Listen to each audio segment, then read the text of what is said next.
बिस्मिल्लाहिर्रहमानिर्रहीम। अस्सलामु अलैकुम वरहमतुल्लाहि वबरकातुहू। इस वक्त हम मैदान बदर में पहुंच चुके हैं। इस वक्त हम मकाम बदर पर मौजूद हैं, जहां पे हक़ और बातिल का सबसे बड़ा मार्का हुआ था और मुसलमान 313 की तादाद में थे, जबकि कुफ़ार की तादाद 1000 से ज़्यादा थी। यहाँ पे सबसे पहले तो ये समझना बहुत ज़रूरी है कि बदर का वाक़या क्यों हुआ, उसके असबाब और मुहर्रिकात क्या थे। उसमें सबसे पहली बात तो ये है कि जो रोड मक्का से शाम की तरफ जाती है, सबसे बड़ी उस वक्त की तजारत की रोड थी, इस्तेमाल होता था वो रास्ता, वो मुसलमानों के कब्ज़े में आ गया था। तो जो कुफ़ार थे उनको इस चीज़ का बड़ा दुख था। और दूसरा, नबी पाक सल्लल्लाहु अलैहि वसल्लम ने एक ग्रुप तश्कील दिया और उनको यहाँ पे भेजा कि उस रोड की निगरानी के लिए। तो उसमें एक काफ़र उमरू बिन हज़रमी जो था, उसको वहाँ पे मुसलमानों के साथ झड़प हुई और उसको कत्ल कर दिया मुसलमानों के लीडर ने। तो फिर नबी पाक सल्लल्लाहु अलैहि वसल्लम तक जब वो बात पहुँची तो उन्होंने उस बात को नापसंद फरमाया। तो फिर कुफ़ार तक जब ये बात पहुंची तो उन्होंने जो उमरू बिन हज़रमी का भाई था, उन्होंने कुफ़ार को वरगलाया और कहा कि मुसलमानों से इसका बदला लेना चाहिए। तो उस वक्त कुफ़ार ने ये ऐलान किया कि इस दफ़ा जो शाम को काफ़िला तजारत के लिए जाएगा, जो भी उसका प्रॉफिट होगा वो सारे का सारा मुशरकीन को दिया जाएगा जो जंग में हिस्सा लेंगे। तो उसी से उन्होंने मुशरकीन के लिए भारी सामान भी ख़रीदा और जंगी आलात और जंगी साजो सामान इकट्ठा किया।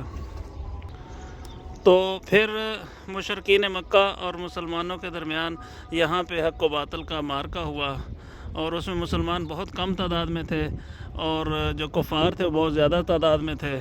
तो यहाँ पे जब जंग शुरू हुई तो अल्लाह ताला ने यहाँ पे मुसलमानों की नुसरत फरमाई और फ़रिश्ते जो हैं वो मदद के लिए आए।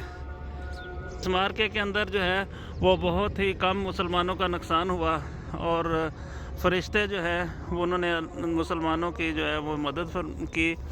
और यहाँ पे ये वो आप अगर देख सकें तो ये वो जगह जहाँ पे ये एक देख रहे हैं जगह, यहाँ पे जो है ना वो उन कुफ़ार को जो मरे थे उनको यहाँ पे इस कुएं के अंदर फेंक दिया गया था। और नबी पाक सल्लल्लाहु अलैहि वसल्लम ने फरमाया था कि आप देख रहे हो तुम अपने अंजाम को पहुँच गए। तो हज़रत उमर फ़ारूक रज़ी अल्लाह ताला अन्हु ने पूछा कि क्या या रसूलल्लाह ये हमें सुन रहे हैं? तो अल्लाह के नबी ने फरमाया कि जी ये हमें सुन रहे हैं।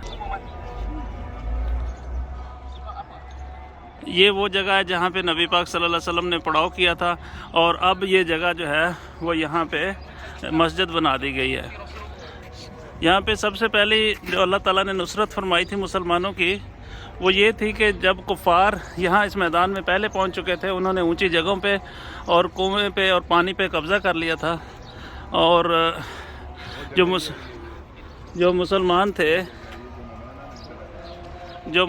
थे वो चूँकि बाद में आए थे तो उनको रेतला इलाका मिला था और उनके पास पानी भी नहीं थे। तो अल्लाह ताला के हजूर नबी पाक सल्लल्लाहु अलैहि वसल्लम ने दुआ फरमाई और उससे बारिश हुई, जिससे मुसलमानों का जो रेत वाला इलाका था वो पक्का हो गया और जहाँ पे कुफ़ार थे, जहाँ पे पक्की मिट्टी थी, वो कीचड़ बन गया, जिसकी वजह से उनको बहुत ज़्यादा मुश्किलात हुई। तो ये पहली नुसरत थी। इस मैदान में अबू जहल जो कि कुफ़ार का लीडर था, कमांडर था, वो भी मारा गया और उसके बाद जो है वो कुफ़ार के हौसले पस्त हो गए और उन्होंने भागना शुरू कर दिया। तो इसी में जो है वो कुछ जो कुफ़ार थे मुसलमानों के कैदी बन गए। तो फिर मशवरा हुआ कि इनके साथ क्या सलूक किया जाए। तो हज़रत उमर फ़ारूक रज़ी अल्लाह ताला अन्हु ने मशवरा दिया कि इनको कत्ल कर दिया जाए। हज़रत अबू बकर सिद्दीक़ रज़ी अल्लाह ताला अन्हु ने मशवरा दिया कि इनको जो है जिज़िया लेके छोड़ दिया जाए। तो फिर नबी पाक सल्लल्लाहु अलैहि वसल्लम ने हज़रत अबू बकर सिद्दीक़ का मशवरा माना, तो उसमें उनको जो है वो जिज़िया लेके छोड़ दिया। जिनके पास पैसे नहीं थे उनको ये कहा गया कि आप 10-10 मुसलमानों को तालीम दें तो आपको छोड़ दिया जाएगा। तो आप यहाँ से तालीम की अहमियत का भी अंदाज़ा लगा सकते हैं। ये वो जगह नबी पाक सल्लल्लाहु अलैहि वसल्लम ने जहाँ पे अपना खैमा लगाया था। तो यहाँ पे अब इन्होंने मस्जिद बना दी। मस्जिद में देखें काम माशाल्लाह हो रहा है। زور و شور کے ساتھ. بڑی خوبصورت مسجد بنا رہے ہیں.